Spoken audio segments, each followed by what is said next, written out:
niya sa akin, kanino galing ang karapatan ni Juan na magbautismo, sa Diyos ba o sa mga tao? Sa 31, at sila'y nag-uusap-usap. Kung sasabihin natin galing sa Diyos, itatanong naman niya sa atin kung bakit hindi natin pinaniwalaan si Juan.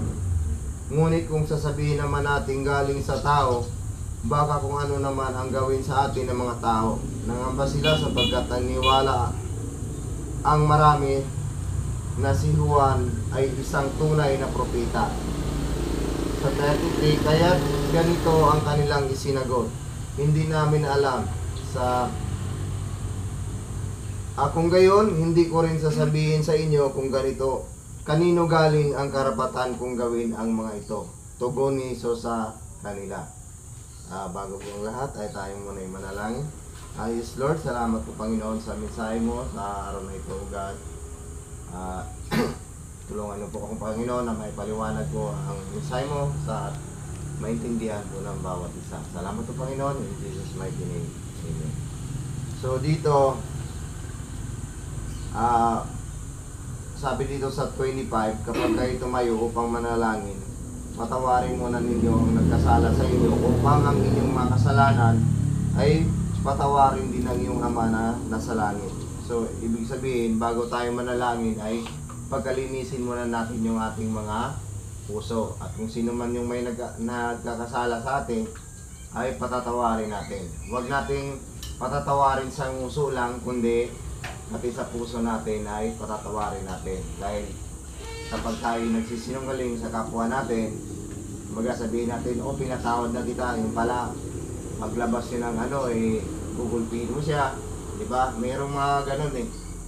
Pero sana sa mga anak ng Diyos, pag sinabi natin pinatawad na kita, pag yun, wala na yun. Kumaga, lipas na. Kaya huwag tayong tanim ng galit sa puso natin. Dahil pag yan ay nagiging bato, naging kumaga tumigas na yung puso natin, yan na yung magsanhi ng ating mga pagkakasala. So dito sa 26, ngunit kung hindi kayo magpapatawad, hindi rin naman kayo patatawarin ng iyong Ama na nasa langit. So napakalinaw, di ba, na kung hindi natin patatawarin yung ating yung kapwa natin,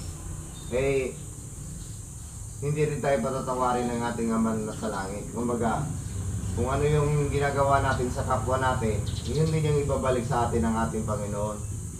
Kasi sabi ngayon sa kanyang mga salita, di ba, na ibigin natin yung kapwa natin, yung mga kaaway natin, ibigin natin.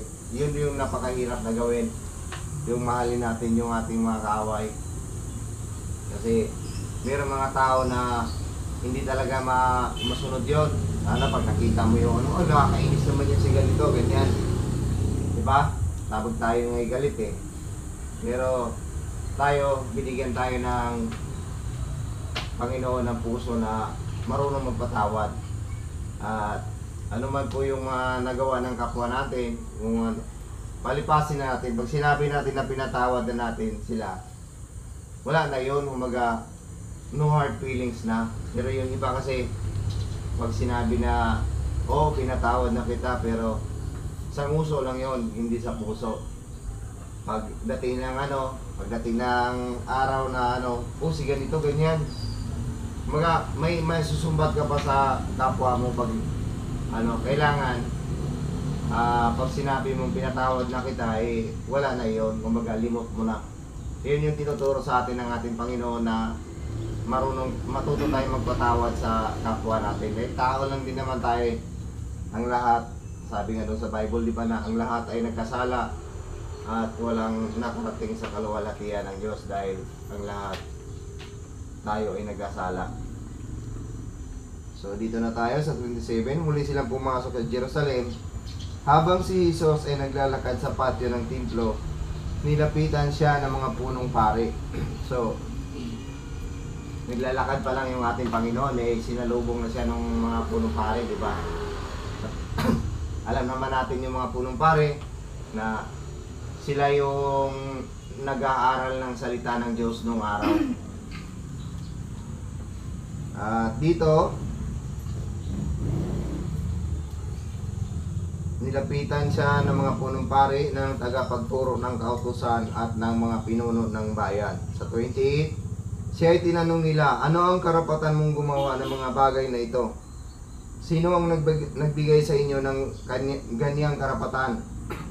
Sumagot si Jesus, tatanungin ko kayo, sagutin ninyo ito at sasabihin ko sa inyo kung kanino galing ang karapatan kong gumawa ng mga bagay na ito. Sa 30, sabihin ninyo sa akin kanino galing ang karapatan ni Juan na magbautismo, sa Diyos ba o sa mga tao?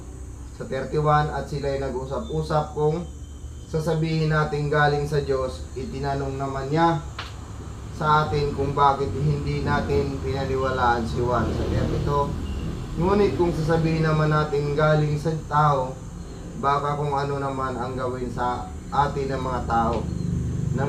Nangamba sila sapagkat naniniwala ang marami na si Juan ay isang tunay na propeta. So dito, di ba, ginawa nila ng yung ating Panginoon, tinanong na nila. Kumbaga, sa term natin ay pinag-aisa nila yung ating Panginoon. Kumbaga, hinahanapan talaga nila ng butas kasi nga, excuse me, di ba nga, yung ating Panginoon nga, inano ko sa inyo na siya ay 33 years old pa lang, 33. Samantalang yung mga tagapagturo ng kautusan, mas matanda pa sila sa ating Panginoon, pero doon nga sila nagano na direct to the point. Ang pinakamadaling sabihin ay wala ka pang 50, pero saan mo nakukuha yung kumbaga iniisip nila na wala pang alam yung ating Panginoon dahil yung sa edad niya na 33 ay kumbaga kulang pa siya sa karanasan. Yun yung pag-aano ng mga punong pare at tagapagturo ng kautusan na wala pa siya sa edad para magturo ng ganyan at saan niya nakuha yung kanyang karunungan. Pero hindi nila alam na bago pa man likhain yung mundo ay yung ating Panginoon ay naririto na. Kumbaga, inaano lang ng ating Panginoon dito na siya yung all-knowing God. Kaya, yung mga tagapagturo ng kautusan, talagang hinahanapan talaga yung ating Panginoon na kung paano sila makalusot. So, dito, di ba, nagsinungaling sila, yung tagapagturo ng kautusan. Kasi, nagbulong-bulungan sila kung sasagutin nila kasi yung tinanong nila sa ating Panginoon ay binalik din sa kanila. Kaya hindi nila maisagot ng tama sapagkat kung sabihin nilang sa Diyos ay hindi nila pinaniwalaan si Juan na tagapagbautismo. At kung sabihin naman nilang sa tao mas lalo silang at sinatakot sila dun sa mga tao kasi napakarami ng tagasunod ng ating Panginoon, di ba? Kaya dito sinabi na lang nila na hindi nila alam. Kaya ang sinagot ng ating Panginoon, kung gayon, hindi ko rin sasabihin sa inyo kung kanino galing ang karapatan kung gawin ang mga ito. Tugon ni Jesus sa kanila.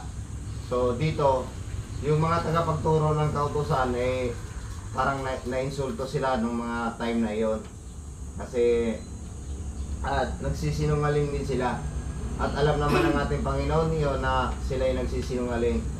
Kaya dito itinuturo sa atin ng ating Panginoon yung verse sa atin ngayon, yung pag nanalangin tayo ay wag tayong kagaya ng iba na kunyari pupunta araw-araw sa simbahan, ganun.